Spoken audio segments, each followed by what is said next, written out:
The Hard Count is presented by BetMGM. As you all know by now, we've teamed with BetMGM, and we're using BetMGM lines to make all our picks, and we'll have special offers for you guys each and every week. When you join BetMGM, you get access to a variety of parlay selection features like same-game parlays, live betting options, and more. Now, if you haven't signed up for BetMGM, use code ON3, and you'll get up to $1,500 new player offer on your first wager with BetMGM. Plus, 50% off an annual subscription to the On3 College Sports Network. Here's how it works. 1, download the BetMGM app and sign up using bonus code ON3. 2, deposit at least $10 and place your first wager on any game. 3, you'll receive up to $1,500 in bonus bets if your bet loses. And your code for 50% off an annual subscription to the On3 College Sports Network in your BetMGM inbox once your first bet is placed. Just make sure you use bonus code ON3 when you sign up. Make it one for the history books. Make it legendary. And welcome into the Hard Count, baby. It is Thursday, February 12th, 2026. Last one on the face of the planet, man. A lot to jump into today. A lot of y'all had emotions, feelings, takes, responses to our top 10 list we put out on Tuesday of teams best set up for success in college football over the next 3 years. Went to the voicemail box. We'll get to those in a second. Hey, Arch Manning, a lot of conversation about the guy, huh? He's this. He's gonna go win the Heisman next year. He's gonna lead Texas to a natty. You know, we'll see. We'll talk about that. There will be a time and place for predictions, but I want to talk about what I think is being missed when it comes to Manning and what's going on upstairs. Manning's mindset, as Cato put it. Also, at the end of today's show, our BetMGM quarterback breakdown takes a trip out to Gainesville, Florida. Talk about Aaron Philo.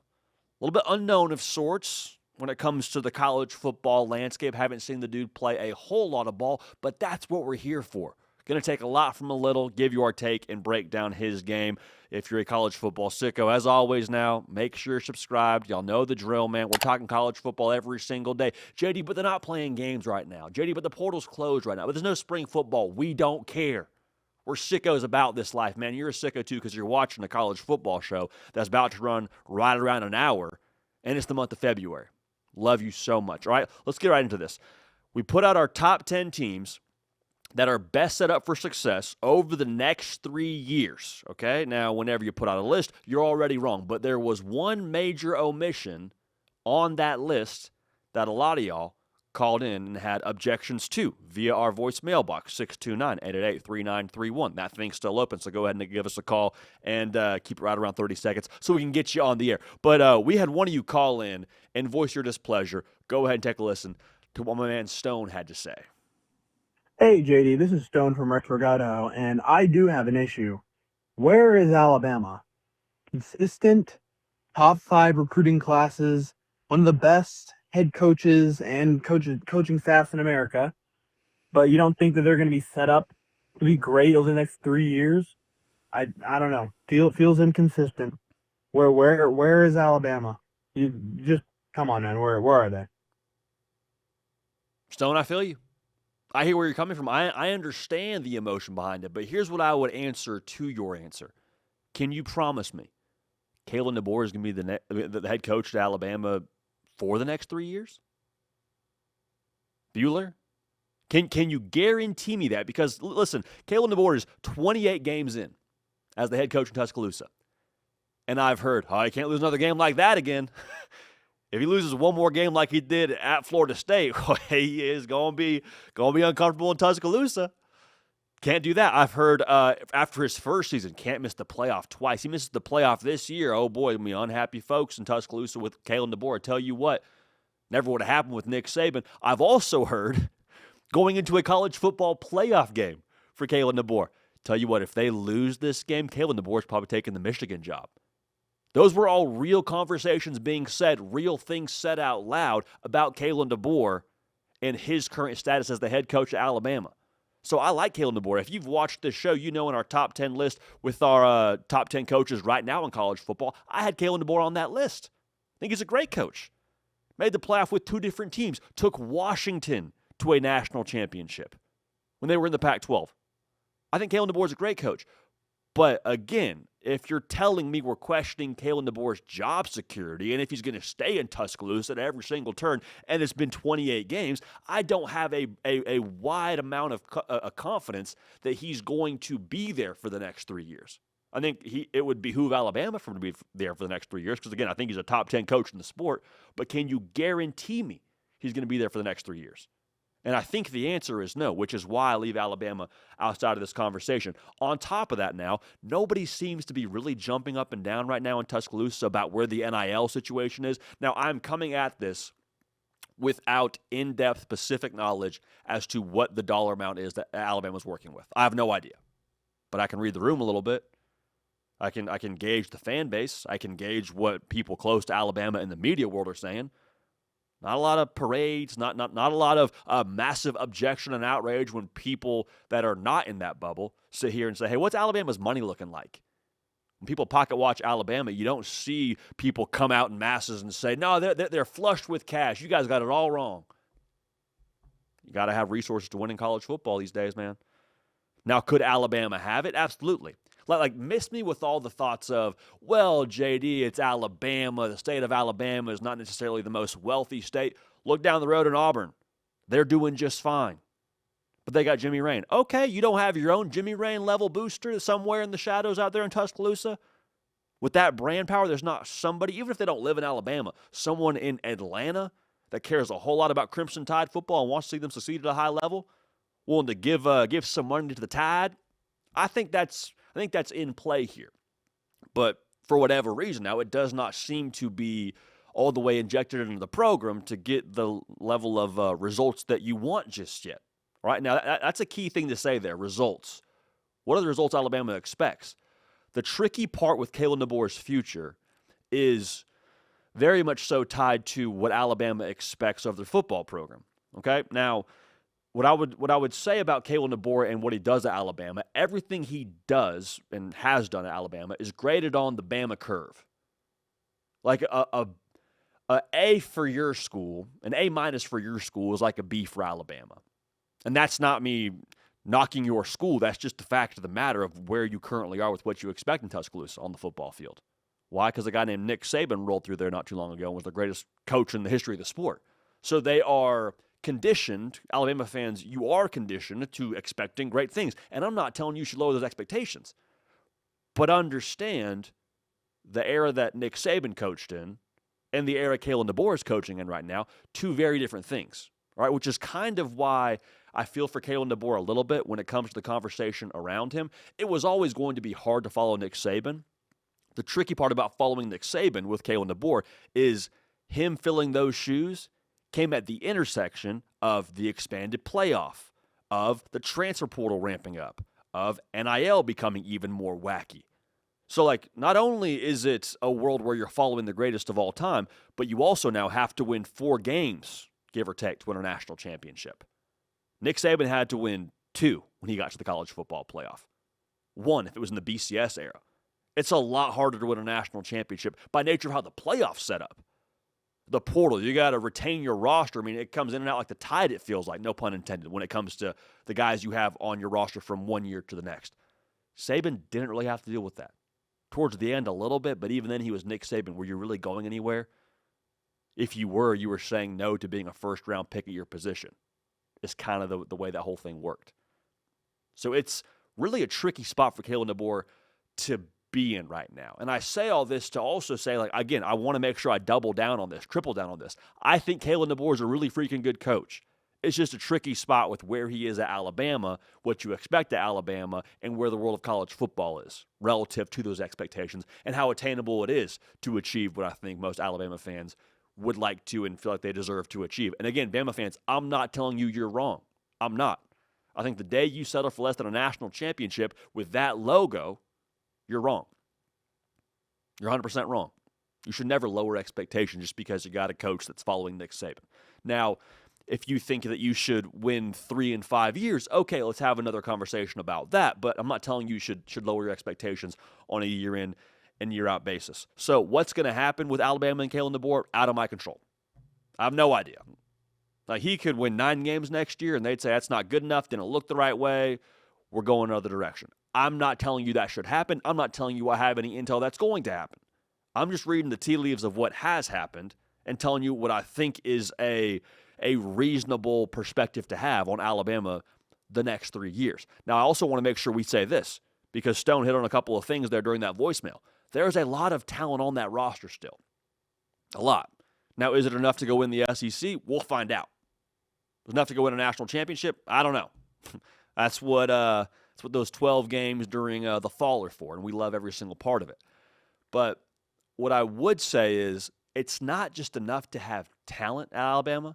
I think one of the major gripes folks have with Kalen DeBoer right now is it doesn't look the right way. You know what I'm saying? It doesn't look like that joyless murder ball that Alabama Twitter has signed up for over the course of the last 5+ years, past decade under Saban. Can't run the football. Can't stop the run. It's not Alabama. Like, I think you got to have a quarterback to win in modern college football. I've said that many a time. I feel strongly about that. We're going to talk a lot about that throughout the show. I think Alabama, with Kalen DeBoer as your head coach, should feel really confident. They should attract a top-tier quarterback every single year. Feel good about that. But if you don't have what you need on the line of scrimmage, not only is it not good enough, it's so foreign to what that fan base has come to expect and, again, enjoy and deserve and all those things.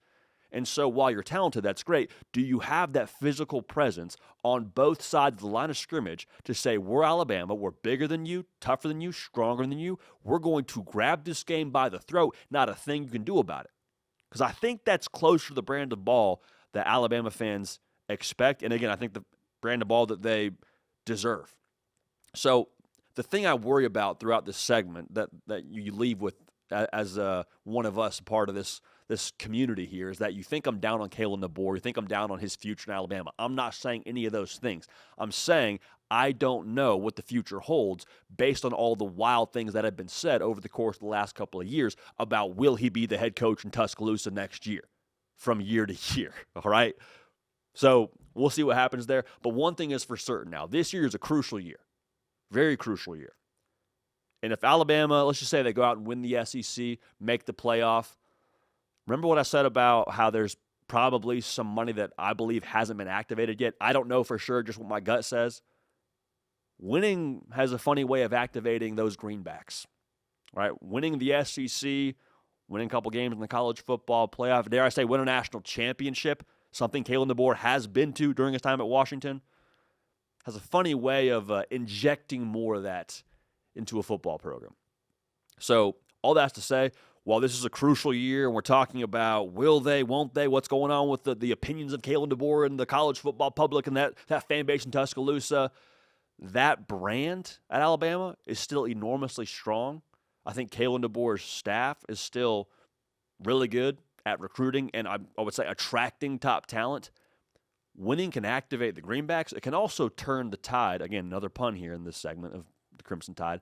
Can also turn the tide pretty quickly, I believe, when it comes to what's happening on the field. Winning begets winning. All right? So if you can win again this year for Kalen DeBoer and the Crimson Tide, I think that could point the arrow pretty definitively towards Alabama being in this top 10 when we do this list this time next year of the teams best set up for success over the course of the next 3 seasons. So Bama not on the list right now because I don't know what to do with Kalen DeBoer. But if they go make the college football playoff again, go play for an SEC title again, we'll see what happens. I would like to think they'll be on that list in a matter of a year's time. So, Bama fans, let me know where I'm off the mark here, all right? We appreciate y'all. We love y'all. Make sure you are subscribed, and we will keep a pulse on that here very, very closely. Hey, one thing I forgot to mention at the opening here, presented by BetMGM, like I mentioned, but y'all, a little any sport odds boost token out there for you. Pretty delectable. JD, college football games aren't being played. I don't care. I know. I understand that. But y'all, we're a college football and only college football kind of show. Make that very clear. Make no mistake about it. However, kind of a sucker for March Madness, I won't lie to y'all, because it's got like a college football feel to it. It's a every game matters so much. It's just fun to watch, fun to make brackets. If you want to get onto the action on the boys' alma maters over here, part of this show, you know Caden Smith, call him Cato, not once, twice, all Sun Belt safety over at App State. Y'all, the Mountaineers of App State, they play JMU this coming Saturday. Put the Any Sport odds boost token on that if you feel so inclined. Also, Cornell playing Princeton, fighting to make Ivy Madness to then get to March Madness. Maybe, just maybe, you back the Big Red with that Any Sports Odds Boost token. So if you feel like you want to help promote some good vibes for the boys, your call, your prerogative. I'm not telling you what you should do, just telling you that's an option with the Any Sport Odds Boost token from our friends over at BetMGM, who are, of course, your friends because they're presenting the hard count today. All right. Now, speaking of our friends, had another one of y'all call in and had to take on the team that we had at number 1 on our team's best setup for success over the course of the next 3 years, which is, of course, the Oregon Ducks. 629-888-3931. Go ahead and take a listen to this voicemail. Hey, JD. It's Noah from St. Louis. I don't like Oregon at 1. I feel like they've had the talent for the past couple of years to get it done, and then they always lose in the playoffs. If they're not doing it now, they won't do it later. Even with the good coaching staff, even with Dante Moore, they just seem to never get over the hump that other teams can get over. So I don't like them at 1. I don't really see the reasoning behind them being above Notre Dame or Texas or Georgia. But let me know what you think. Again, appreciate you calling in. 629-888-3931. Hit us with your takes. Keep it around 30 seconds while you subscribe to the channel as well. Keep it around 30 seconds so we can get you on the like my man did right there. St. Louis, stand up. So I hear what you're saying. I understand where you're coming from. Here's where I would push back on your pushback. A lot of the gripes with Oregon being at number 1 on our list for the next 3 years is pushback on what they've done in the past. You hear things like, well, what he just said, well, Oregon, what have they won? Well, we've seen Oregon have a good roster before, and they can't get over the hump. And you're right. I think Dan Lanning would tell you in a dark, quiet room with no cameras, nobody around, I think he'd say, yeah, that was freaking embarrassing, losing to Indiana and Ohio State. That was so far from what we have built to be, so far from what I thought we would be, all those things like that. That is inexcusable, and I want to say that out loud. I think Oregon should spit on those games and bury them somewhere far away from Eugene. Maybe you throw them out in the Oregon coast. I don't know. I have no idea. But again, a lot of those reasons why Oregon can't do things for the next 3 years is based on what they haven't done recently. See, that's where I start to have a difficult part of the conversation with the logic there. Like I struggle with that train of thought because when I look at Oregon for the next 3 years, I would say, well, what's stopping them from having success over the course of the next 3 years? What's stopping them from winning a national title next season? Well, JD, they haven't. No, I know they haven't. I understand. If it was the last 3 years, Oregon wouldn't be number 1. We're talking about the next 3 years. Again, JD, they haven't done it. Okay, Kirby hadn't done it for a long time. They said the exact same thing about Kirby in Georgia. Oh, well, he can't win the big game. He can't beat Saban. Yeah, until he did. Until he won 2 natties in a row. Ryan Day, same deal. Well, but he can't get over the hump, can't win the big one, not the right guy. And then he did. Also, very conveniently here in year 6 as a head coach. Personnel will never be an issue for Oregon. Like the last 3 years, 3 top 5 recruiting classes. Dan Lanning is going to have dudes.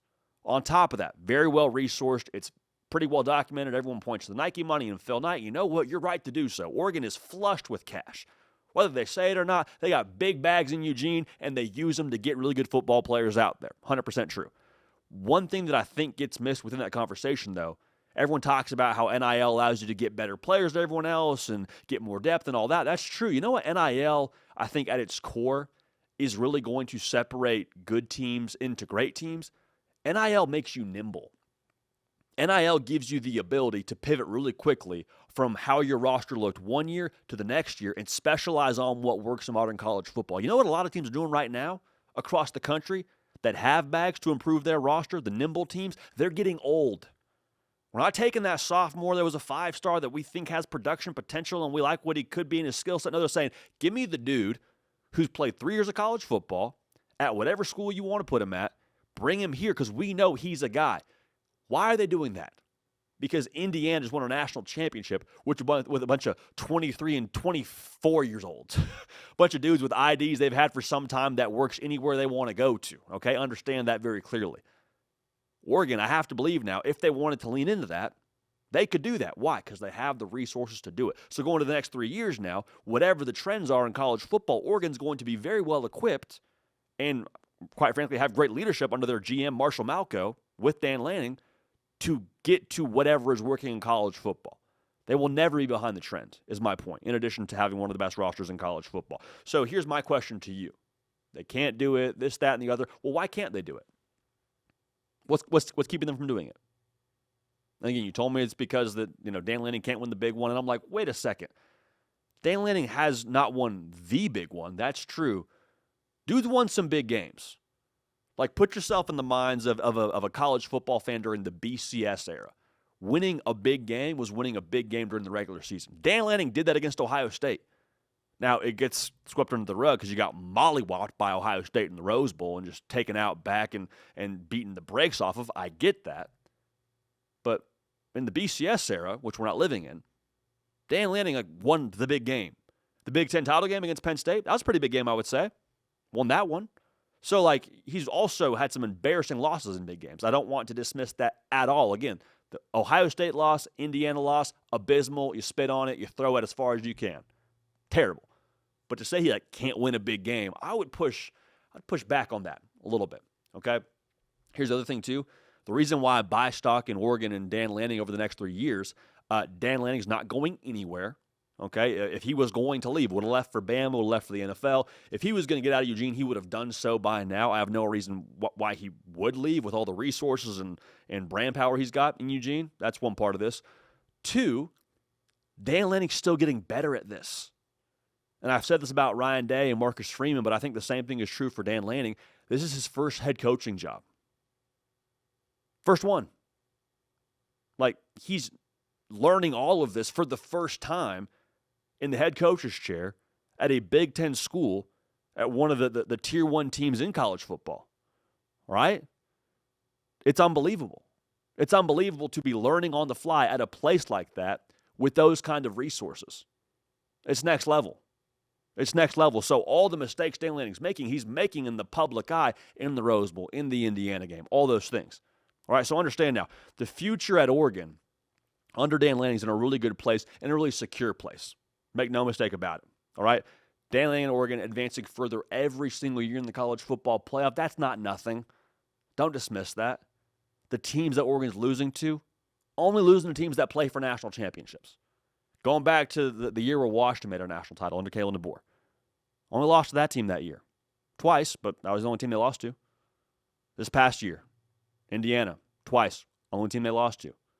2024, Ohio State, only team they lost to in the college football playoff. So I know it's fun to dunk on Dan Lanning and do the whole thing where, the O means 0, as in 0 national titles for Oregon. I get that, but I think it's a matter of time here in these next 3 years before Oregon gets a natty. And y'all, to be real, we're gonna hold back on making any definitive statements until we get to July and August.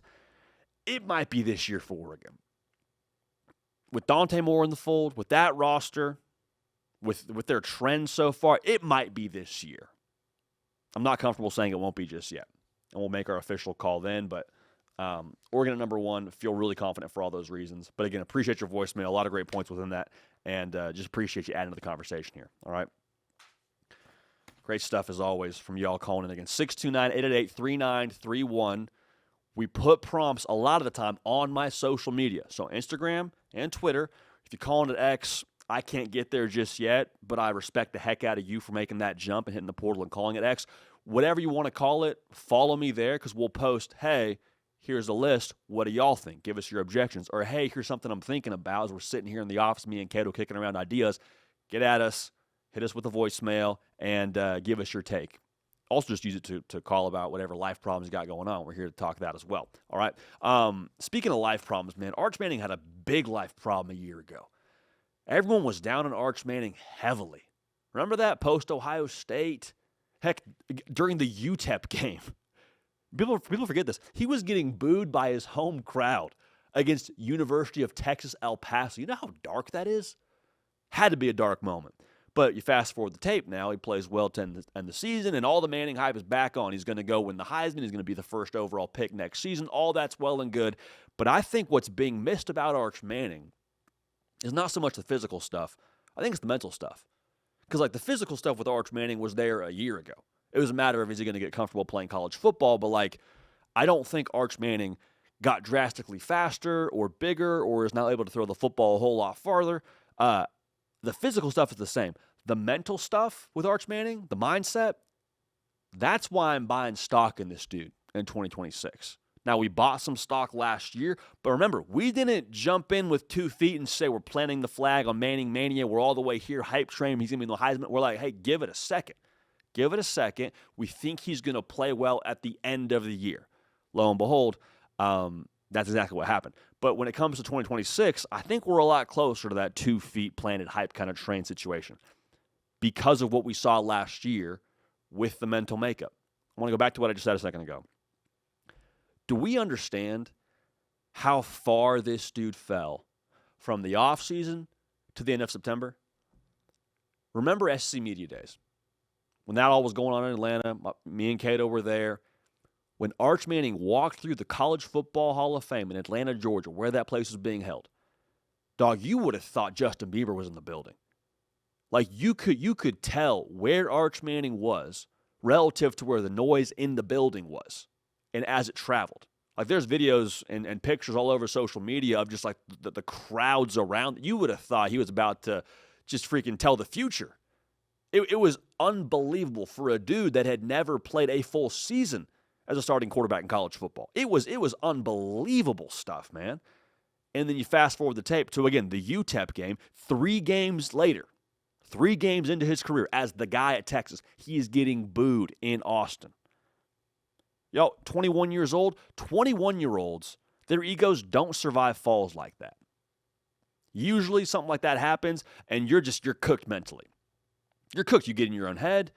You start worrying about what do they think about me? What's everyone's opinion? Am I built for this? You start to question yourself.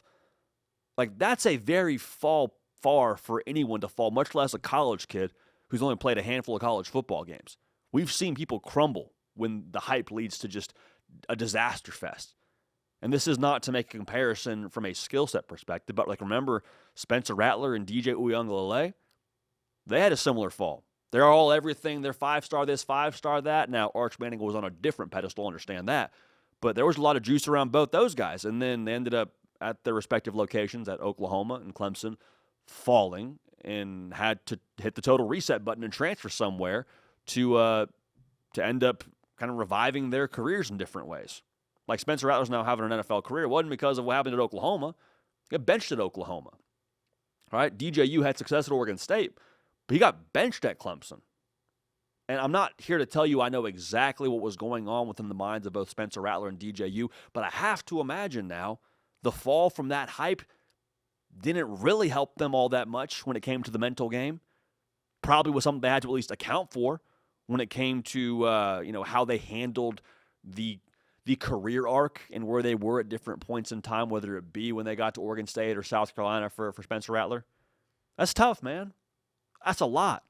That is asking a lot. So the thing with Arch Manning is the fact that he was able to bounce back from that. Now, I can already hear it in the comment section. He's a Manning. He's a young college kid, doesn't know any better. He should bounce back. Shut up, dude. You get broken up with and gain 20 pounds talking about mental toughness. Miss me with all that, all right? The dude was on the national pedestal as high as you can be for a college kid with the last name that everyone knows, fell in a massive way, and was able to get back up. That's mental toughness.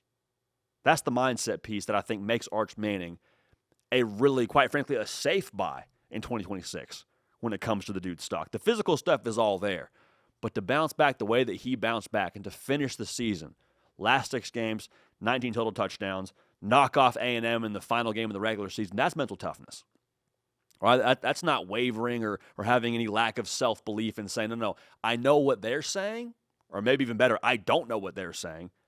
I feel even better about myself because of how we're going here going forward.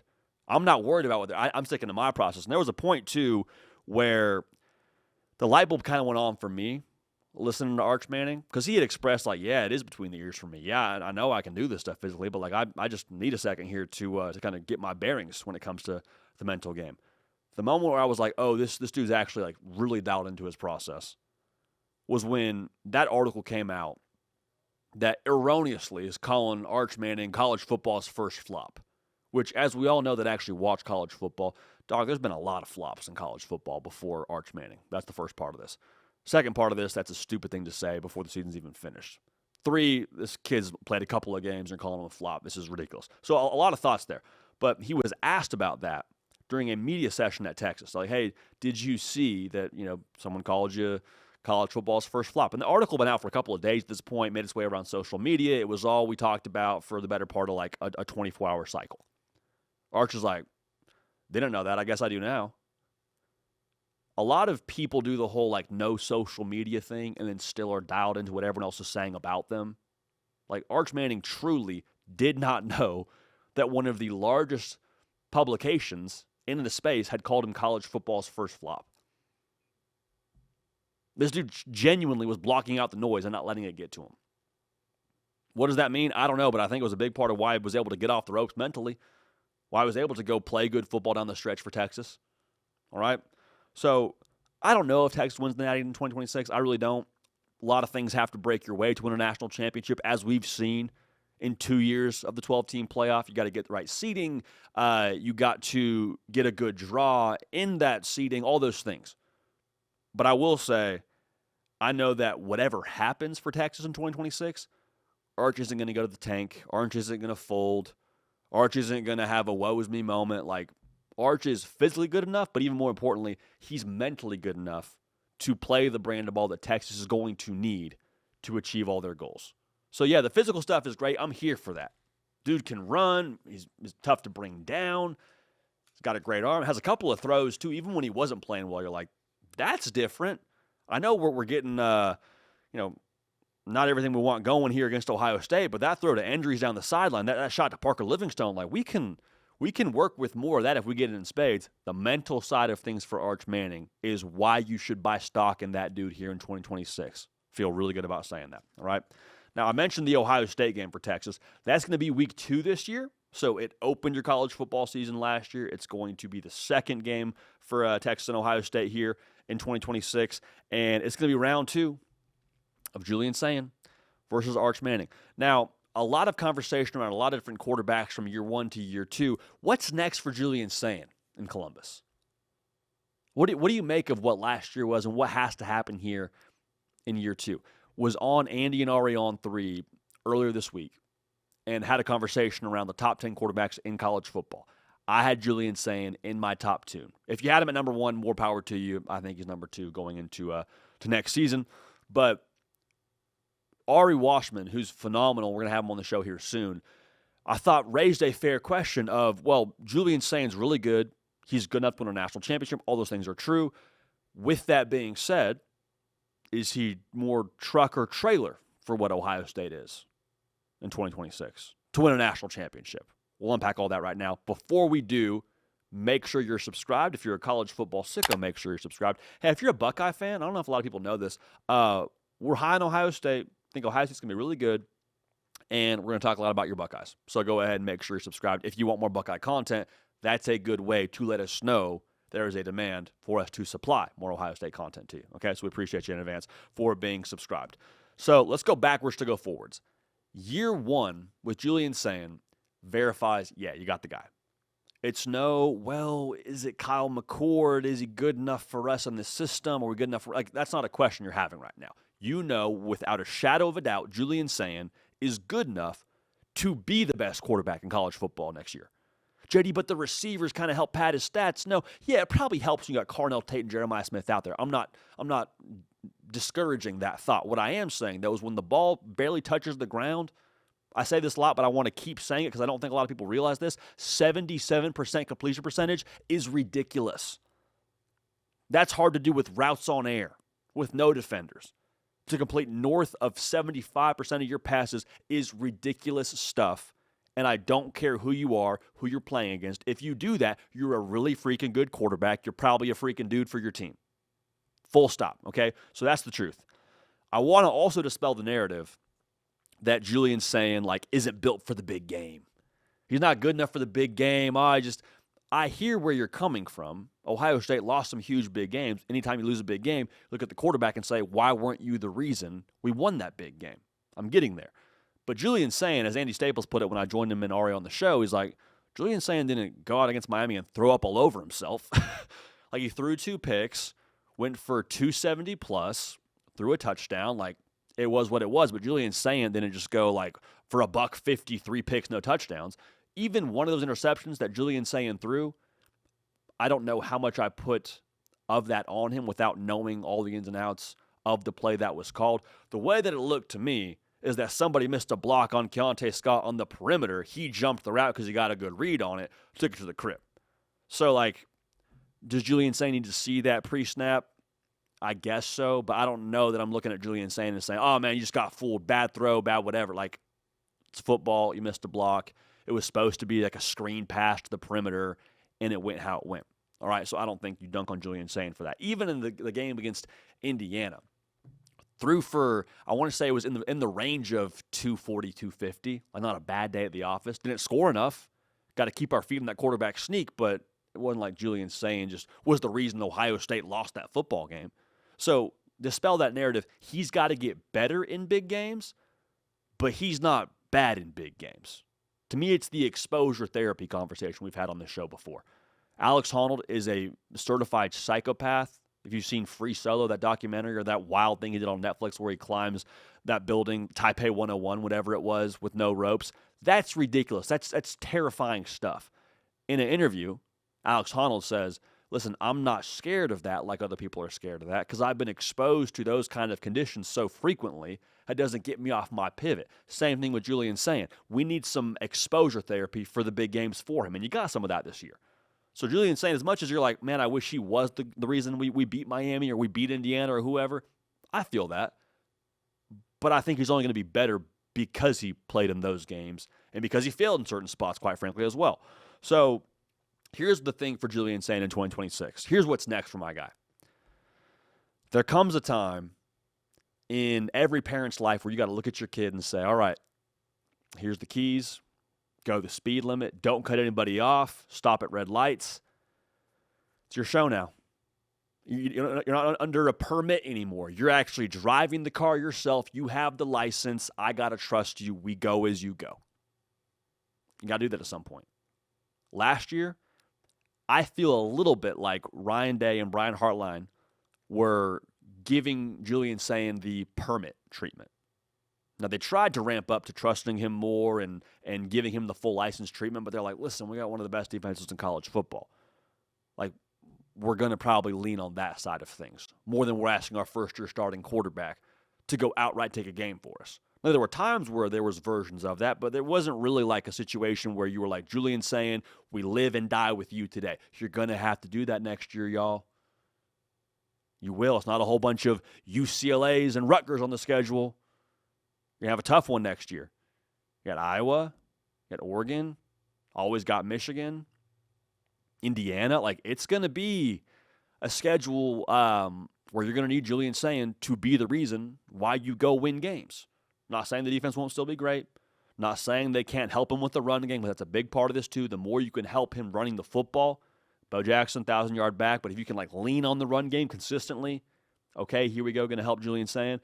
But this is that point now where you say, listen, we can't sit shotgun with Julian Sayin and get to where we want to go. We got to truly pass him the keys, say, this is your show. We're going to live and die with you today, Jules. Let's roll. You have to do that at some point in time.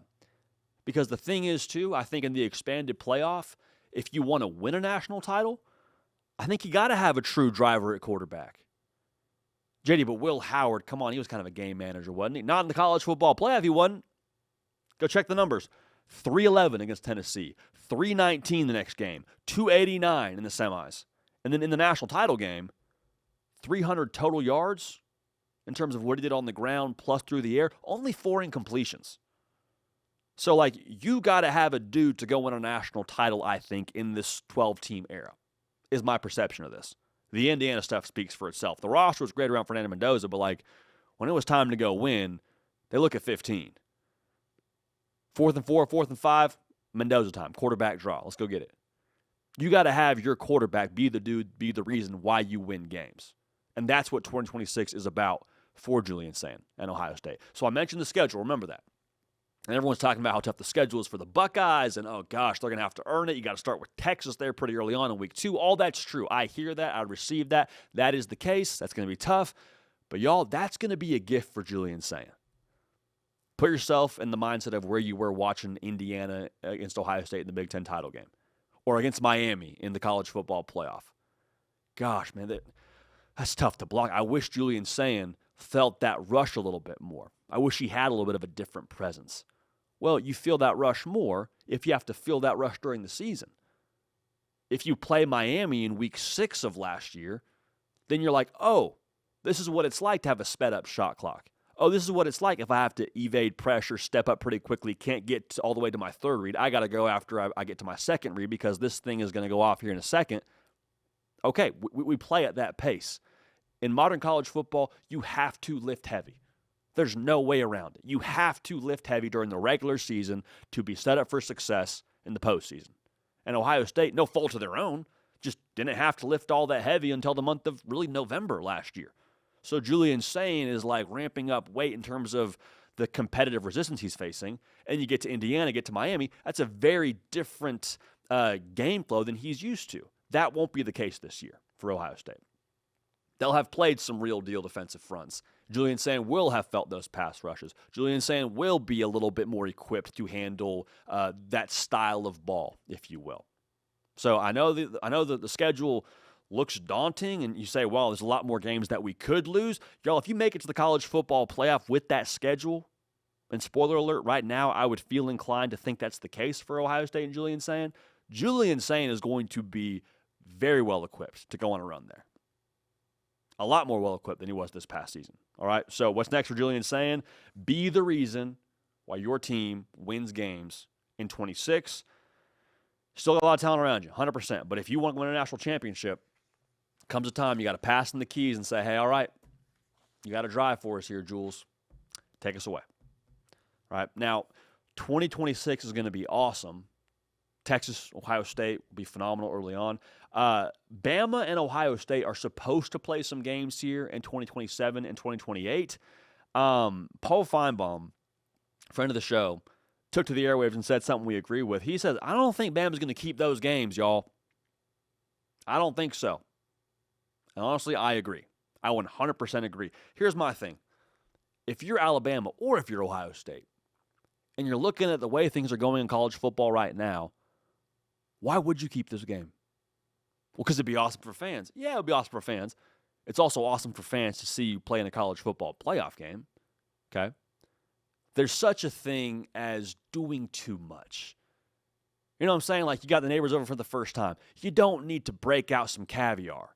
You order pizza, you sit down, you just talk. You don't need to do the white tablecloth thing. Don't need to go get this bottle of Chardonnay. Like, you kind of lower the stakes a little bit there. You do what's required. You keep the main thing the main thing. The main thing is to get to know your freaking neighbors. The main thing, if you're Bama or Ohio State, in the context of where we are, whether we like it or not in college football, is to make the college football playoff. Caviar and a white tablecloth doesn't get you there.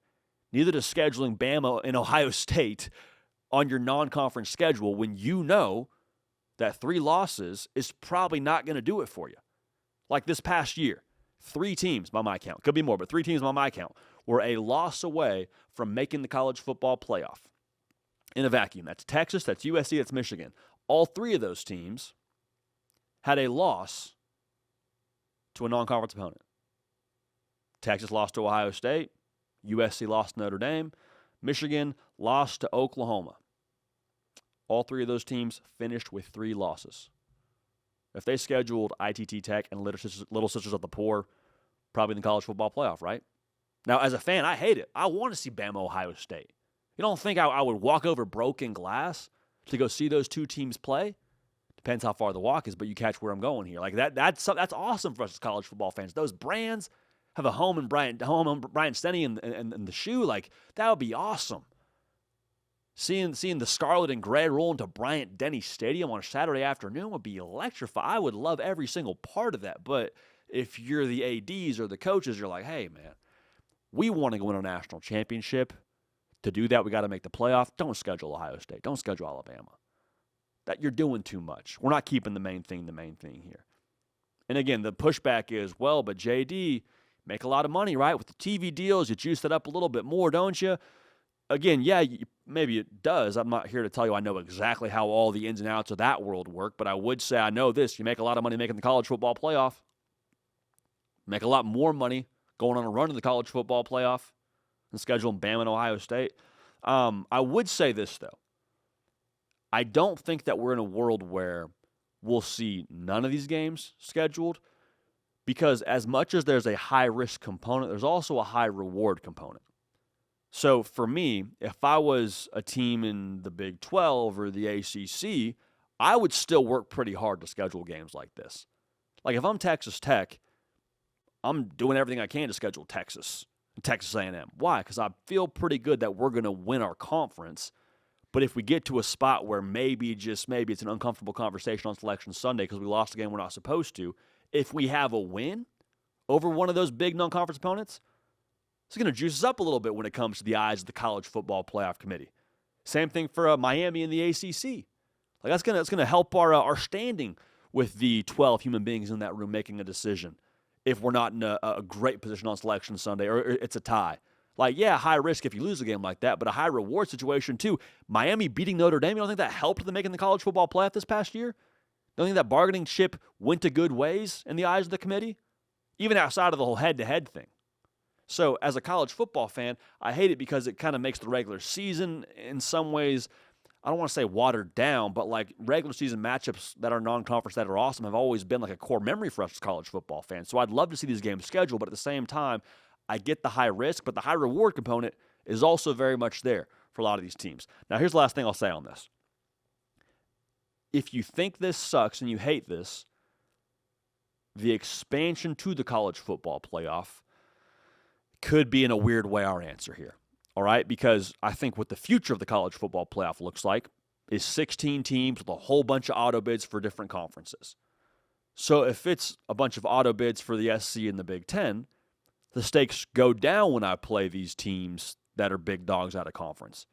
Because I know, okay, if we lose to Ohio State and we're Alabama, that sucks. Never want to schedule a loss. But at the same time, we just handle business in the SEC. We're good to go. Same thing can be said for Ohio State with the same exact logic. So what we could see happen here, playoff expands, people that are all about making their money say, all right, well, probably benefit from playing Ohio State financially, right? Alabama, okay, cool, let's keep that game. Maybe that happens. I don't know. But again, if I'm a team in the ACC or the Big 12, I schedule these games still if I can because I want to have that bargaining chip if we win that game. And also, too, we got to see some activity before we get to the postseason. Got to see some activity. Like Texas Tech, I think they would have been much better equipped to play Oregon if they had seen, gosh, I don't know, a USC during the regular season or seen an Iowa during the regular season, whoever it was. But all things considered, it's a tough storyline. It's tough for us to be living in this world right now as college football fans talking about awesome non-conference games going away. It hurts my heart. I hate it. I hate it. I hate it. I hate it. But also, in the most unfortunate way, I get it. If it was your boy, I'm running Cornell as the new member to the Big Ten. We're playing, again, Little Sisters of the Poor, playing ITT Tech, we're playing Le Cordon Bleu, and we're playing Culinary Institute of America. Play anyone that's willing to field a football program. All right, and is not going to beat us. That's for sure. All right, let's round this thing out, baby. Our BetMGM quarterback breakdown series continues. We've touched on a couple of different high-profile guys. Let's go a little under the radar here. We market ourselves as a college football sickos kind of show. Sickos, they know Aaron Philo. I don't know if we're all the way familiar with Aaron Philo and his game. Transfer quarterback from Georgia Tech. Looks like he's going to be the guy in Gainesville. It'll be a battle, but we'll break this down when it comes to Aaron Philo, his skill set, what to expect, and what we believe is true about the guy as it stands right now. Is he good enough to get the Gators where they want to go in 2026? We will give you our take right now. Before we do, though, go ahead and subscribe. Gator fans, y'all been good. We appreciate y'all for being as dialed in as you are over these months where they're not playing games. If you're a college football sicko and or a Florida Gator fan, make sure you are subscribed to the channel because we talk college football every single day. So here's the thing. We don't know a lot about Aaron Philo when it comes to what he's actually doing in college football games. And thrown a little over 100 passes as a college football quarterback. I will say this. He left high school as the state of Georgia's all-time leading passer in terms of yards, broke the record previously held by Trevor Lawrence. Wonder what he's doing now. Probably nothing. We don't know a lot about Aaron Philo from what I just said, so what we're going to do here is judge a book by its cover. All right? Now, here's what I will say. Your social media activity will say a lot about you. Aaron Philo has 36 Instagram posts. 32 of those posts are about football. I like that percentage. Also, captions, they don't lie to you. Captions will tell you a little bit about who somebody is when it comes to how they get down on Instagram and how they get down in the real world, all right? Couple of captions from Aaron Philo from what he's got on those 36 posts. One of them was, "Bout my business." Not about my business, bout my business, all right? I love that. Another caption here from my guy. "Rent's due every day. I ain't missing no payments. Believe." Okay. All right. If we're going off the captions, I'm liking the clues so far with Aaron Philo. Captions don't lie. But you know what else? Vince Vaughn's got a great quote in Four Christmases. Haircuts don't lie. Aaron Philo's not rocking the LinkedIn shop, open to work. Not the most clean cut, high and tight kind of look, and I'm here for that. Got a little baby mullet going on, a little lettuce out the back of the helmet. That tells me I'm about football. All right, little biz in the front, party in the back. I'm about football. I'm a baller. I'm going to let it rip. That's what I got from the social media and the haircut from Aaron Philo. But my non-quarterback comp from my guy, kind of like your recommended mechanic when it comes to what he brings to the table. Don't know a ton about him. Still kind of, rolling with the guy because Buster Faulkner recommended him and you're rolling with him now. He's not going to get you a brand new car. Like, you got a Toyota. He's not turning that thing into Ferrari, but he's got all the tools to get things rolling within your vehicle, to get you on the road and make everything work properly. All right, 6'2", 220. We'll get to his mobility here in a second. First thing that jumps out though, watching the guy, he is just a really natural thrower of the football, specifically with the deep ball. Like, it's not just the fact that he has touch to his game, pushing it downfield. He does have that. He's got a great loft, is able to layer the football well. That's awesome. Puts it in a really good spot for his receiver. Like, you go watch Aaron Philo, even with his feet not set, his first touchdown pass of his career, I believe, against Miami, puts the ball in the exact right spot for his receiver to come down with it, whether it's on the outside shoulder, whether it's upfield, whether it's a high point throw. Like, he does a really good job placing that deep ball, which I think is going to be a welcome sight for Florida fans. Because, y'all, Florida fans, it was a tough year when it came to what your eyeballs got exposed to with the vertical passing game. Specifically now, 97th in college football is where you were sitting at. 6.5 yards a pass. Now, Georgia Tech last year did a lot of things with the run game to set up the deep pass, but with Haynes King, 8.1 yards a pass. Top 25 in college football. Pretty good. That's not Aaron Philo, but I would say, like, within that offense, it's fair to expect a similar result from Aaron Philo when it comes to pushing the ball downfield. So, again, that 8 yards number per pass is a Haynes King stat. But I think Aaron Philo is, I would argue, a better thrower of the football than Haynes King when it comes to what he brings to the table. So that was the first thing that stuck out. Second thing that stuck out, just like watching this dude move around and run the football in Georgia Tech's offense in the limited action we saw, I just kept thinking, like, whoever you are, you're going to have to tackle the guy. I mentioned 6'2", 220. He's got a sickness for thickness. Moved pretty well, too, with the ball in his hands. A very, again, natural runner. Sometimes you see quarterbacks run the football, and you're just like, just get down. Like, I know what you're trying to do. I appreciate what you're trying to do, but, like, you look like you're in pain running the football with how your legs are moving right now. That's not Aaron Philo. He actually has some legitimate dual-threat ability to him. Not going to be a guy that rips off 80-yard touchdown runs necessarily, but he has that kind of ability to where teams are going to have to account for his legs, both in structure with the design quarterback run game, with Buster Faulkner calling it, and out of structure too when the play breaks down. He's going to run to pass, meaning he's going to be creative when he breaks contain and try to keep his eyes downfield to throw the football. But, they beat NC State to Georgia Tech on a fourth quarter drive behind Aaron Philo, capitalized where he scrambled for an 18-yard touchdown run. Like, he's got that kind of ability to him. So Aaron Philo, you're going to have to account for him with his legs. What does that mean if you're a Florida fan? Well, one, you should be a lot better in the red zone and third down. Like, third down for Georgia Tech and Florida last year, just night and day. Florida was 116th in college football when it came to converting third downs. Georgia Tech was top 15 in the country. Again, it's funny to tell you that stat because a lot of that, all that is a Haynes King stat, But I think the carryover there is, okay, Aaron Philo can run the football. So what Haynes King did to some degree, Aaron Philo in certain ways can replicate. Also, the same guy's calling the offense. So you're probably living in pretty good third down distance because of how Buster Faulkner's calling the offense and how you're running the football. But like Jaden Baugh, he can tote the rock for you. I don't think you're at a disadvantage with what Georgia Tech had there to what you have. So I feel pretty good about you being a lot better on third down because of Aaron Philo's legs paired with who's calling the offense. All right.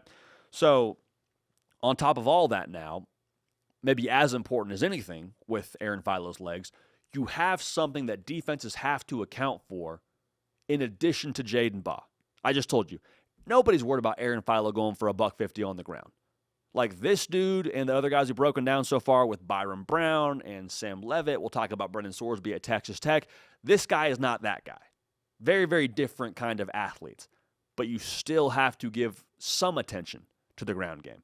When you give some attention to the quarterback, guess what? That's that much less attention you can give to Jaden Baugh.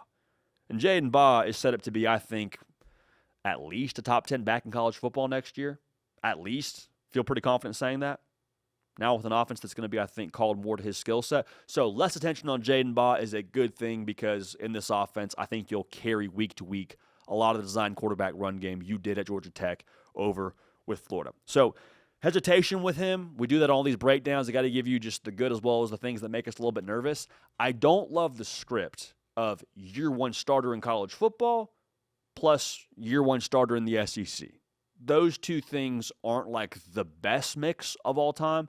If you're a Florida fan, though, what I would say as a vote of confidence for you, one, he's going to be playing with a lot of the same guys he played with at Georgia Tech.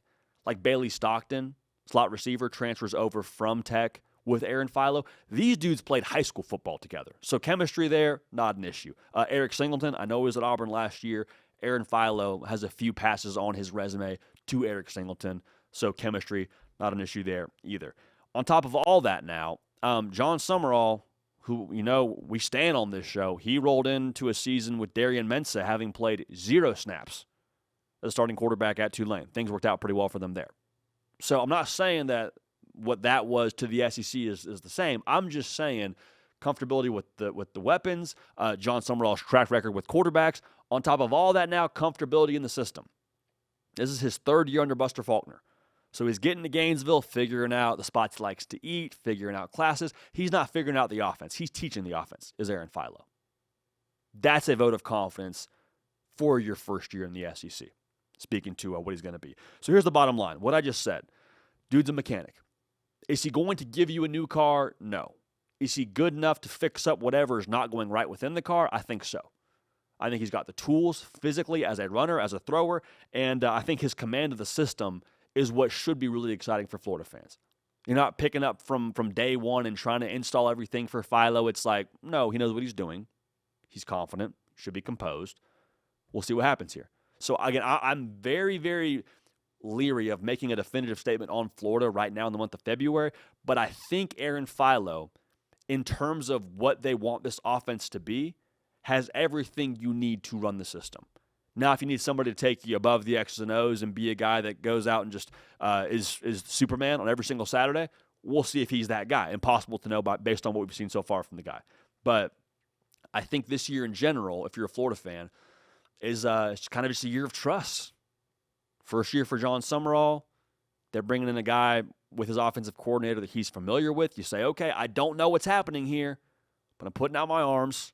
I'm trust falling, and it doesn't feel good. It feels kind of scary. Just trusting you, Buster Faulkner, Aaron Philo, Jon Sumrall, just to catch me. That's you kind of have no choice now. Last thing I'll say, Buster Faulkner knows what this is. He knows the SEC. He knows Aaron Philo. He is the most familiar with this situation of anyone in terms of what is required to win in the SEC and who Aaron Philo is as a quarterback. And he understands the pressure he's under to go win pretty early in Gainesville. And he is betting this year, seemingly, on Aaron Philo. It'll be a quarterback battle, but Aaron Philo's coming in third year in the system. I think it's Aaron Philo's job to lose, is my opinion. I don't think Jon Sumrall would say that. I don't think that's actually how the practice will go. But based on what we know right now, based on how this whole thing looks, that would be my feel on the situation. Buster Faulkner is betting this year on Aaron Philo.